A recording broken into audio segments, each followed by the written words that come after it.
Hi Laura, would you mind telling us more about yourself and your role in the social media in Australia? Okay. I started working about 20 years ago in online communities. We called them virtual communities and virtual worlds in the late 80s and early 90s. So I ran some very large communities, mostly in the area of games and technology development and that sort of thing. I'd say that in the last 5 years it's changed substantially. So I'm now around about 2005, I became a user-generated content consultant, and now I'm a social media consultant.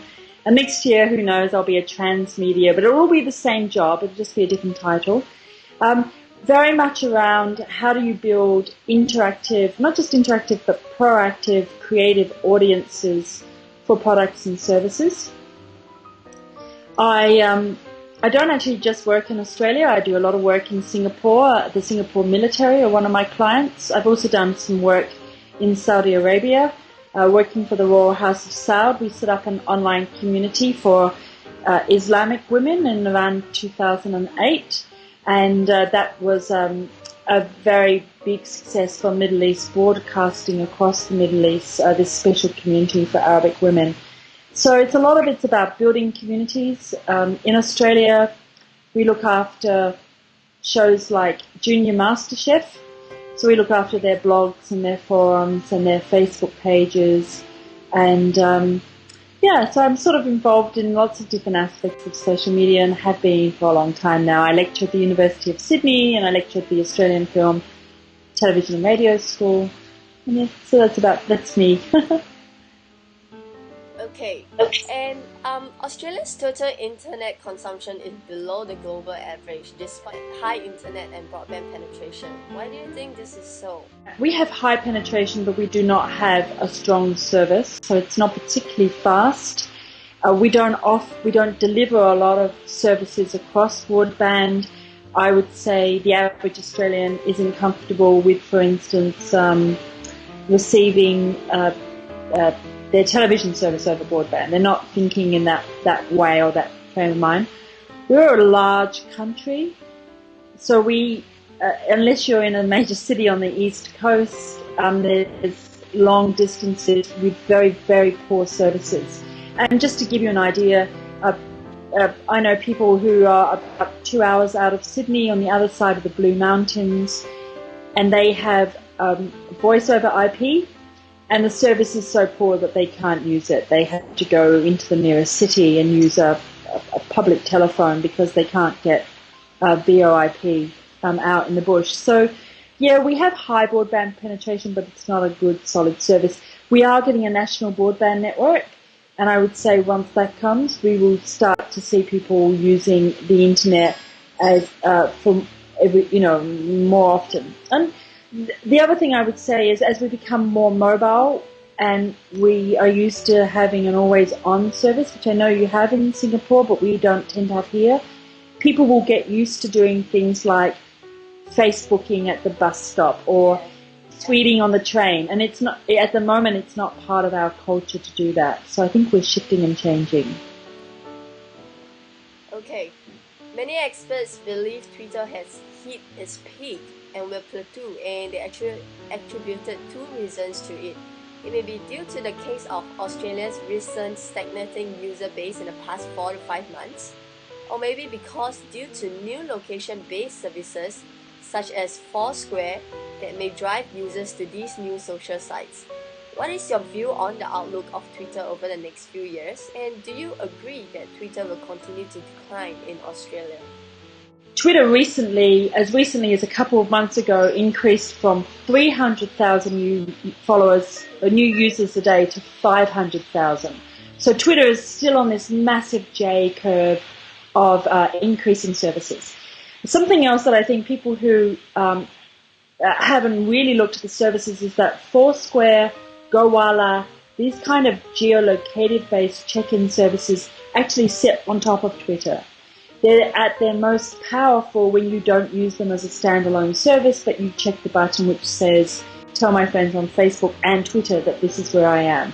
So that becomes a more powerful feature. So I definitely see Foursquare as being a fun gaming element that sits on top of Facebook and Twitter rather than as a separate service that you leave Facebook and Twitter and only use Foursquare. The badges are fun on Foursquare, but not as much fun as having all your friends on Twitter know that you're at a club or doing something else for fun. I want to give a warning on numbers. I've done a lot of work around statistics, and I've really been monitoring the growth of Twitter in Australia and a number of different services. And I think there's something we need to point out.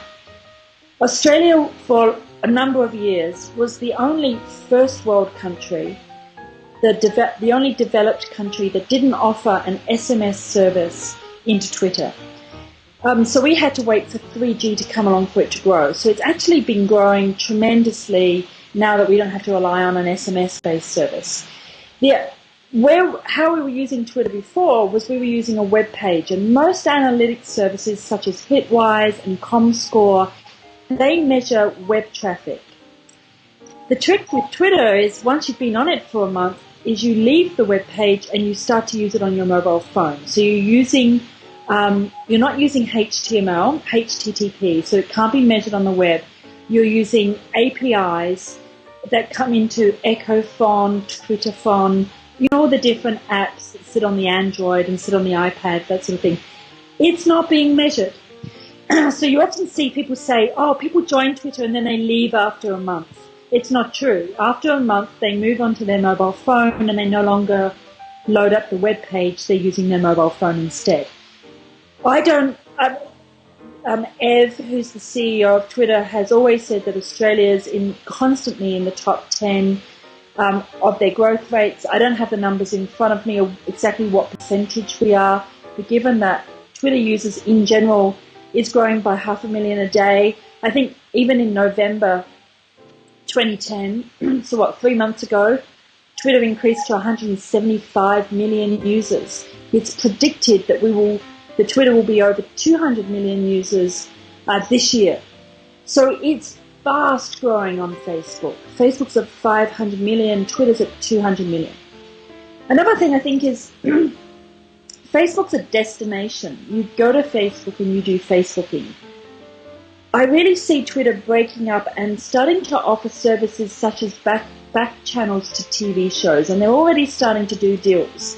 And this is where you're watching the TV show and you can tweet your friends using the TV show hashtag, and it becomes an interactive element. And I think as we start to see that being built into TVs, people won't think of Twitter as being a destination site. Let's go to twitter.com. They're thinking, let's watch Singapore Idol and chat about what we're watching on there. And they may not even realize that it's Twitter. Do you know what white labeling is? That the Twitter name doesn't appear. It will just say the Australian Idol chat channel, and you can chat with your friends on the TV. So I think we'll start to see a lot more of these distributed services out of Twitter, which will take their growth beyond 500 million. But it won't be people saying, I'm going on to tweet. They could just simply not even recognize that it's Twitter that they're using as a back channel to another service. So I don't agree that Twitter's dying. I don't agree that Australians are not using it as much. Every time we have a situation like Egypt, like Libya, everybody flocks. Every time an Australian footballer does something stupid on Twitter, everybody flocks there. Charlie Sheen joined Twitter and immediately got 1 million users, and there'd be lots of Australians that would have joined Twitter to do that. So I don't think it's dying. Okay, according to the recently published ComScore report that we had, the use of photo sites, for example, like Facebook or Flickr, has increased. In your opinion, how can businesses actually leverage on this trend?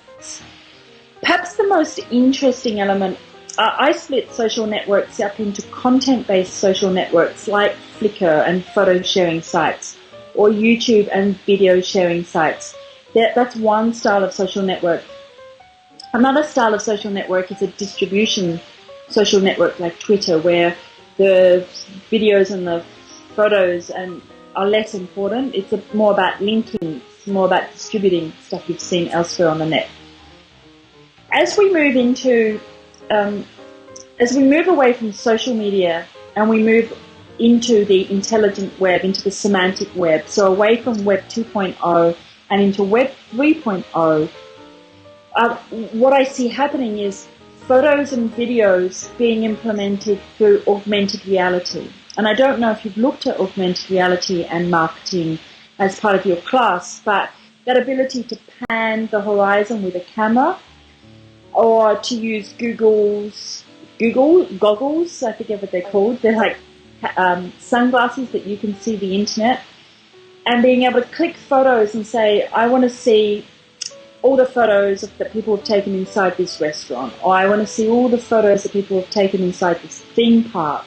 Suddenly, if you're a destination tourism marketing consultant, or you're in the hospitality trade marketing, videos and photos that are, and I don't know if you know, actually you would, because Singapore is so far ahead of Australia, but most cameras have all the metadata now, such as the GPS chip location of where the photo was taken. There's a bunch of new cameras that are coming out where the photo doesn't go into the camera, it streams directly up to the web. So this ability to pan a horizon and click and say, show me photos, show me videos, means that tourists can investigate what's inside of buildings. Do I want to go into this art gallery? So you could be really thinking whether you're in whether you're marketing with fashion or you're marketing a tourism site. How can I ensure that photos and images are up on these sites, and that customers' images are up on these sites, and that they're geotagged, so that as people start to use augmented reality more, they get a more compelling 3D style experience. And as we move away from the social media into this intelligent web, it's going to be absolutely critical, because these images won't be something, they'll just be delivered automatically as part of what they call internet butlers. An online robot service will deliver these to tourists, for instance, to that area. So in some ways, I think that there's a lot of opportunities that are coming along. Yeah, you can run a competition and ask people to put up a photo on Flickr, but that's the minimum of what you could do at the moment. You can take it so much further if you look at augmented reality and transmedia.